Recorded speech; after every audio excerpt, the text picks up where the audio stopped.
Assalamualaikum warahmatullahi wabarakatuh. Kenalkan, nama saya Jessica Aspasya Indarianto dari PM 2022A dengan NIM 22030174136. Di sini saya akan menjelaskan tentang sejarah bahasa Indonesia dan bahasa Indonesia di sudut pandang generasi muda. Bahasa Indonesia merupakan bahasa pemersatu bangsa Indonesia yang telah disahkan oleh bangsa Indonesia dan pertama kali dinobatkan sebagai bahasa pemersatu bangsa dalam gelaran Sumpah Pemuda 28 Oktober 1928. Pemilihan bahasa Indonesia sebagai bahasa nasional bukanlah tanpa sebab. Indonesia sendiri memiliki banyak sekali bahasa daerah. Namun, bahasa Indonesia dipilih karena bahasa inilah yang dapat menyatukan seluruh masyarakat Indonesia. Bahasa Indonesia lahir sebagai bahasa perjuangan dalam kemerdekaan Indonesia.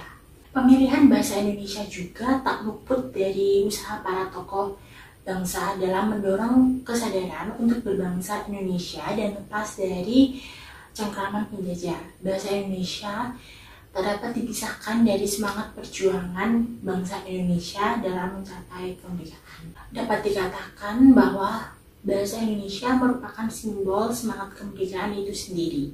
Mengingat dan mengenang sejarah panjang lahirnya bahasa Indonesia, sudah sepatutnya bangga menggunakan bahasa Indonesia dalam bertutur kata.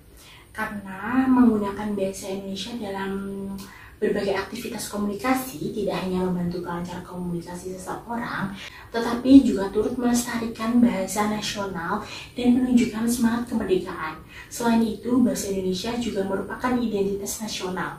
Dengan begitu, penggunaan bahasa Indonesia menunjukkan adanya semangat nasionalisme pada diri seseorang. Bagi masyarakat Indonesia, penggunaan bahasa Indonesia merupakan suatu hal yang sangat penting.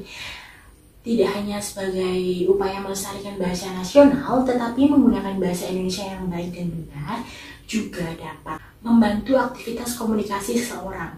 Sebagai mahasiswa pendidikan matematika, pemahaman tentang bahasa yang baik dan benar sangat dibutuhkan agar setiap individu dapat memiliki keterampilan komunikasi yang baik, sehingga komunikasi dapat dilakukan dengan benar dan dapat mengungkapkan konsep atau fakta ilmu matematika dengan baik. Bahkan dalam penyampaian, dalam pengajaran ilmu matematika, bahasa Indonesia tetap dibutuhkan dalam melakukan aktivitas komunikasinya, sehingga penyampaian ilmu matematika tersebut dapat berjalan dengan benar.